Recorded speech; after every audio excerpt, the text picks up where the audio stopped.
This is Beverly Hills. And here come the Beverly Hillbillies.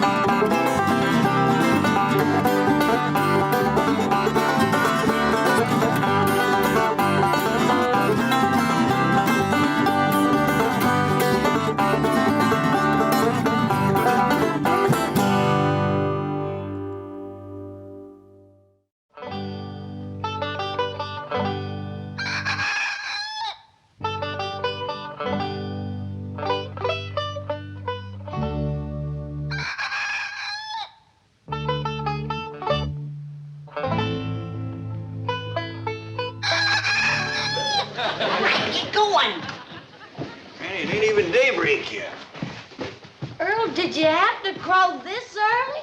You did fine, Earl.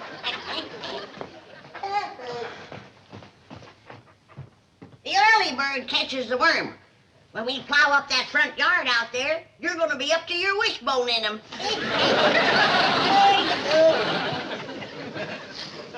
You'll start plowing the first light of daybreak.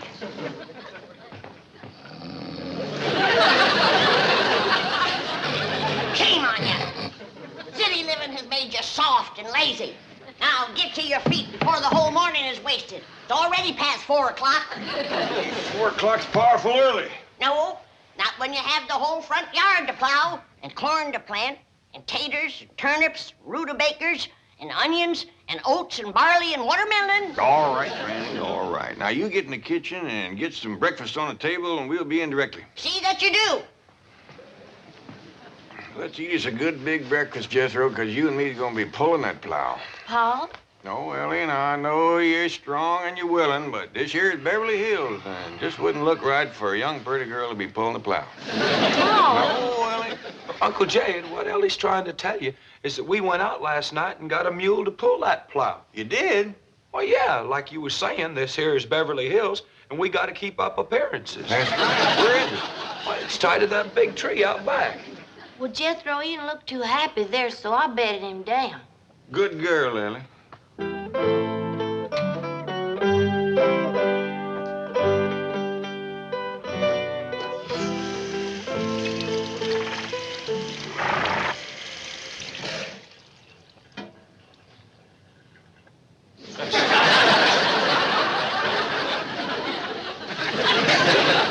didn't see no mule laying on the floor. Couldn't have seen a mule laying on the floor. There ain't no mule to see.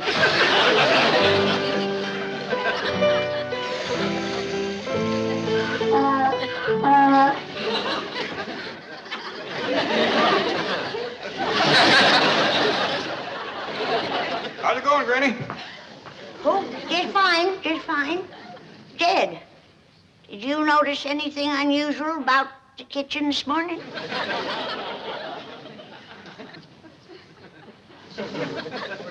Nope. Unless you mean that mule sleeping on the floor over there. Oh, praise be, Jed. I thought I was having visions. Who brought him in here? You know as well as I do who's always bringing outdoor critters indoors. Well, see if you can get him back outdoors again. I don't cotton to mules laying around my kitchen. Tain't neat. I'll take care of it. Now then, young feller, if you'll just come along with me quietly. Don't rile him, Jed. I got kicked by a mule once. I want to tell you, it smarts. Benny, can I help you? You can help your pa get that mule out of here. You sure can. You won't move for me. Well, y'all just stay here and I'll talk to Nelson. Nelson? Come on, Nelson. If she could just talk to folks the way she talks to critters, we'd have us a politician in the family. Well, get that mule bed out of here and wash up for breakfast, all of you.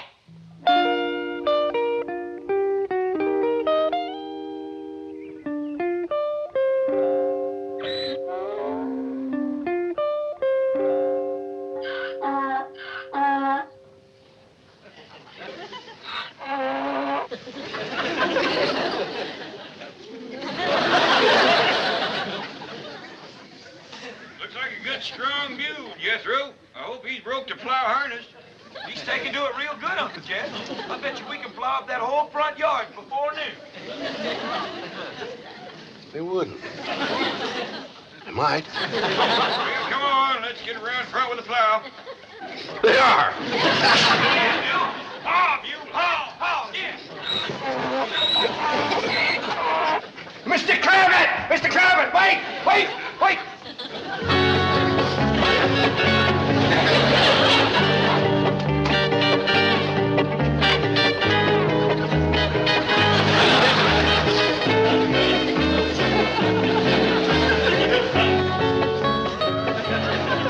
Oh, and Jethro's bringing the plow. Want me to stick the rest of these in the ground for you? Yes, Ellie. This being the dark of the moon, we'll plant the things that grow underground first, like our taters and our turnips and our onions and our beets and our radishes. Then comes the light of the moon, and we'll plant our corn and our beans and our tomatoes. Gee, Granny, you know more about farming than anybody. Look yonder. The sun's full up and we ain't plowed one furrow. What will folks think of us around here? I reckon folks ain't out of bed yet. Folks around here sleep a mite later than they did back home. I reckon so, Ellie. You know what I miss most, Ellie? What, Granny? Well, back home when we'd commenced a plowing and a planting and a harvesting and a barn raising, or any kind of a big job, the neighbors would all come by to see if they can help you. Folks don't do that out here in Beverly Hills. They don't seem willing to help you like the folks back home. What is, Granny? Look who's a-coming on the run. Why, thing is, I spoke too fast. He ain't only willing, he's anxious.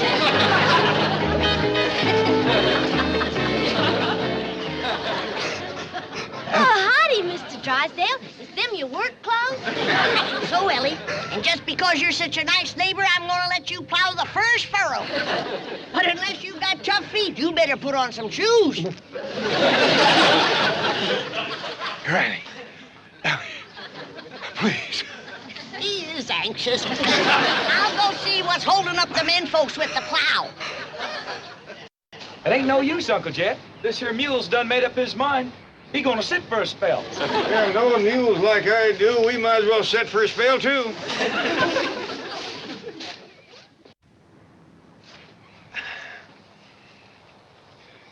You know something, Uncle Jed? He's smarter than us. This sitting beats plowing any old day. No wonder we ain't getting any work done. I ought to take a switch to the three of you, sitting back here hiding and loafing. He's the one that's loafing. Ain't a thing we can do till he gets his fill. I'll see about that. Here, Jethro. Mr. Mule, what did Ellie call this thing? Nelson. Mr. Nelson? Nelson? Now, you get up off of your big fat tailgate and commence to pulling that plow, you hear? It's gonna be a real battle of wills. I'm betting on the mule. I ain't so sure. If there's anything muleier than a mule, it's Granny. Granny?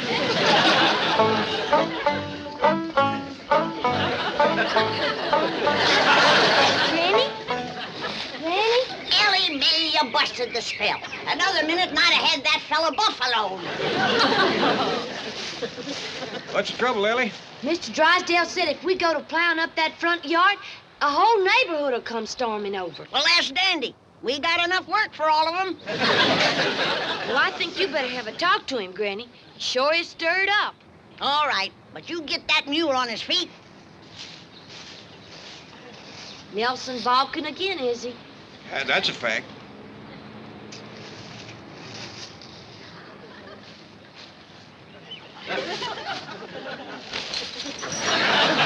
Hey, Ellie, what'd you say to that there mule? You wouldn't understand, Jethro. It's mule talk. I bet your Granny'd understand it.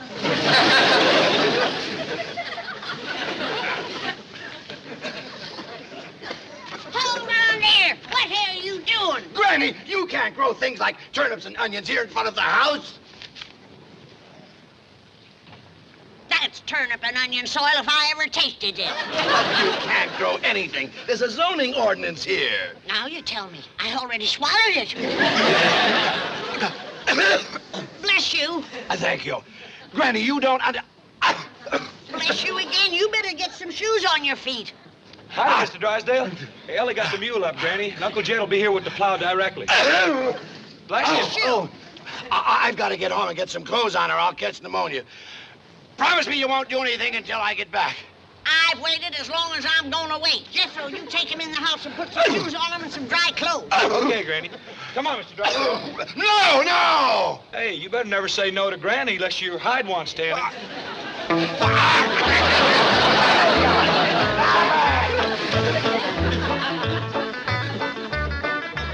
Drysdale or no Drysdale, I say let's commence plowing. Well, you promised him he could dig the first furrow, Granny. I reckon that is a thrill for a city feller. We can wait a mite longer. Gonna come some more help.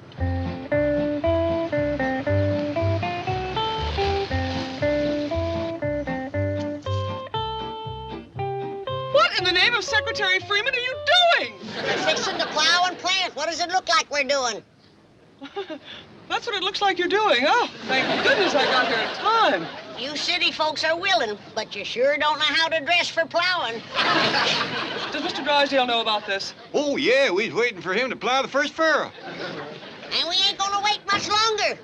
Granny, yonder he comes. Don't start yet! Don't start! Don't start yet! Don't start!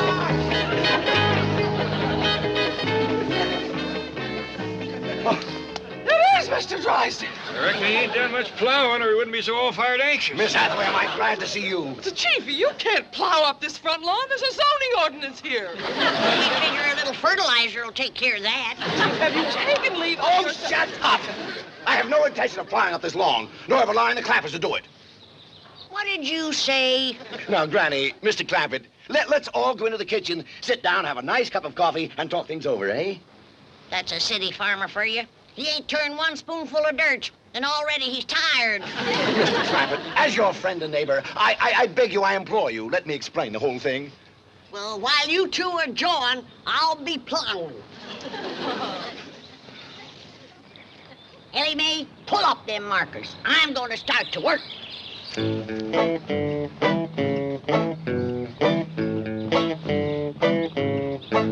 Giddy up, mule. Plow! Let's go.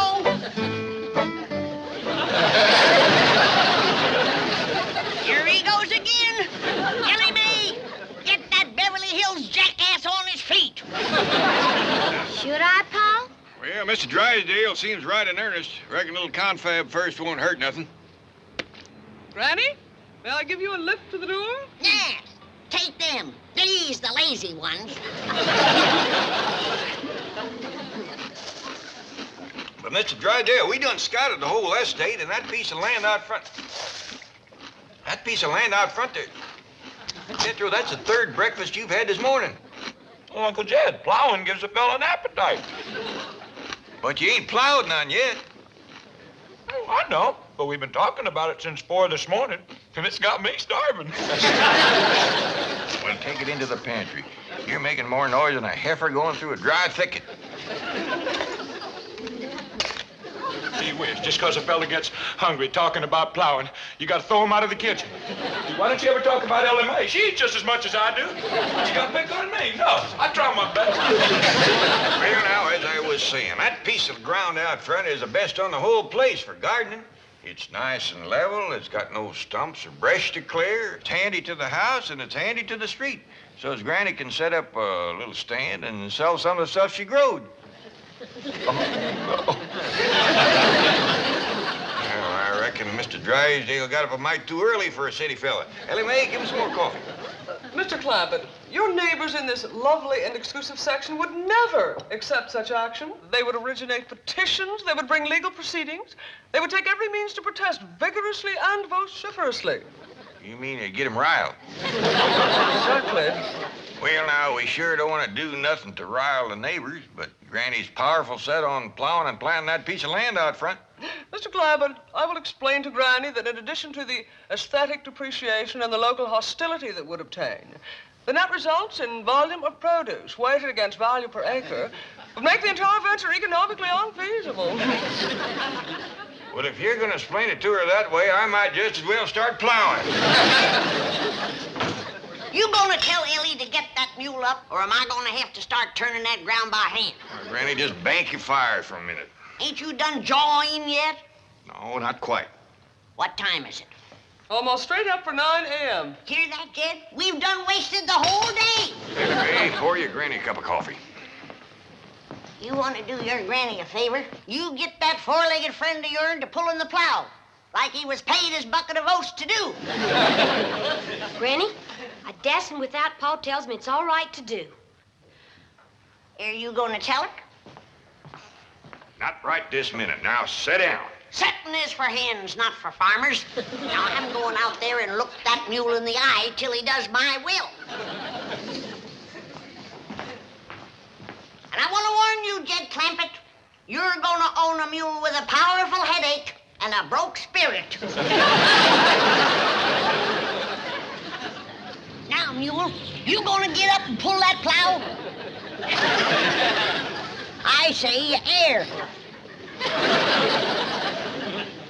All right, I'm gonna put the mule hex on you. Oh, think it's funny, do you? All right, Mr. Mule, look me in the eye.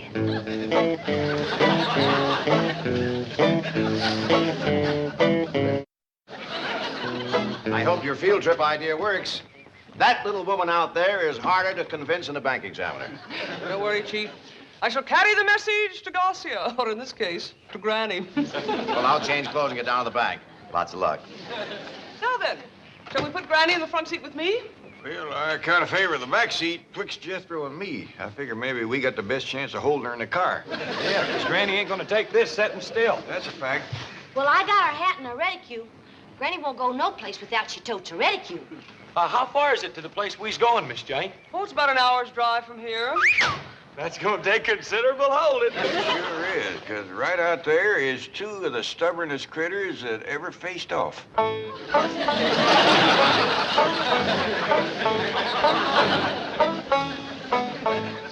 You're getting a headache. You're getting a headache. You better, because I sure am.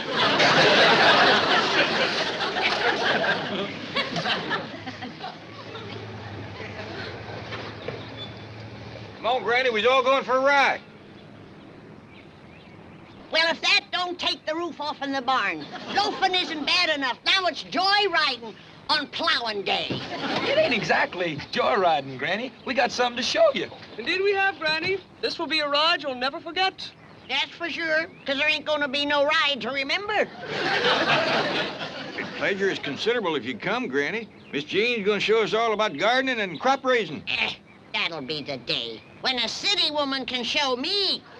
Jethro, I reckon in order to save time and palaver, you'd best fetch Granny along. Granny, you know I got to do whatever Uncle Jed says.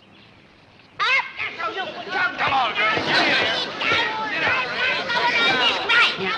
You have yourself a good time till we get home.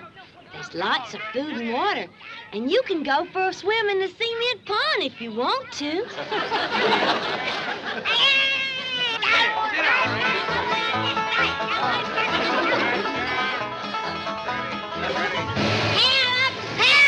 I'm being kidnapped! I'm all kidnapped!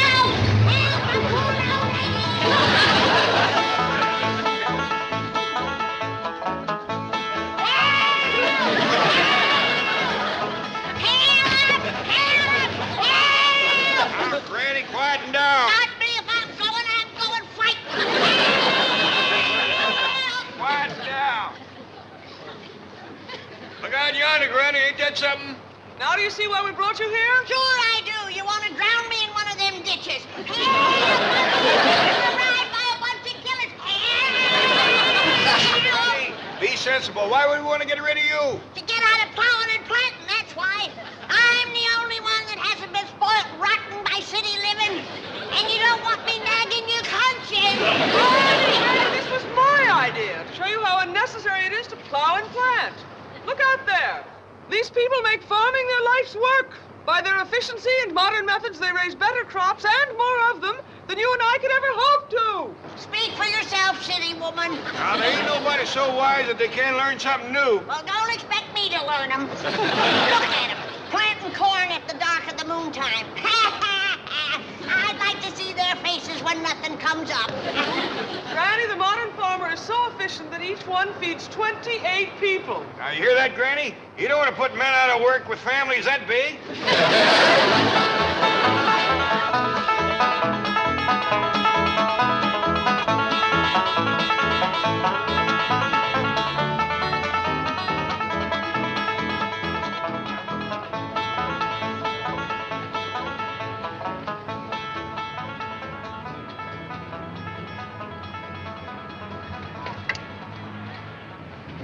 How come we stopping here, Miss Jane?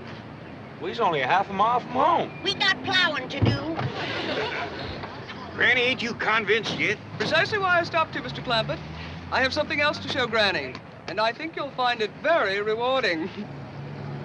What's that mean? I think it means you're going to get a reward. In that case, get out of my way.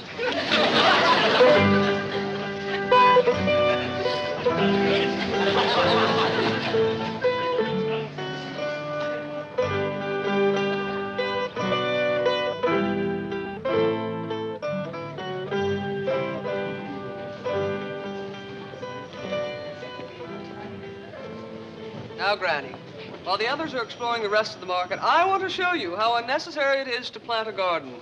Look, could you grow a watermelon like that? That's a watermelon. Yes. Back home, that'd be a cucumber.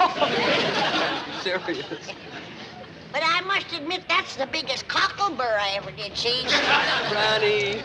I'd sure hate to comb a mess of them out of a mule's tail. Granny, this is a pineapple all the way from Hawaii. In fact, there are fruits and vegetables here from all over the world. Come on. Ah. Do you know what this is? It looks like a hairy hickory nut. It's looking back at me. This is a coconut from the Philippine Islands. And over here are bananas from Central America, and here are nuts from South America. Well, that's one thing they don't have to bring to California. Nuts. Granny, you just won't take me seriously, will you? Well, everything's so mixed up out here. It's got me discombobulated. Now, everybody knows that you plant turnips on July the 25th. But out here, you can't tell the difference twixt July and October. Well, why bother to plant them all when the best in the world are here at your fingertips? Look at these turnips. Well, now you got me beat. I once growed a double turnip, but I never pulled 4 out of one hole.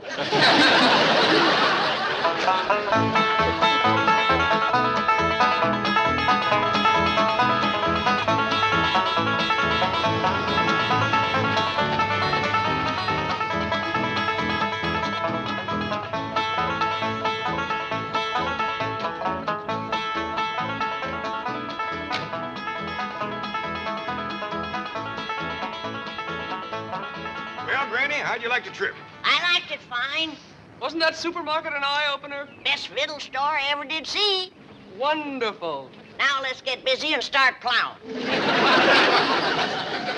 But, Granny, I thought you done give up the idea of growing your own victuals. I did, till I went through that thing they call the checkout stand where you pay for what you got. Well, I went through one of them. I thought it was pretty fair. Well, by diggies, when I can't buy a sack of victuals for $5,000, then I'm going to start growing my own. $5,000. Cold cash, my life savings. I handed that girl $5,000 and she handed it back to me. Said it wouldn't buy nothing.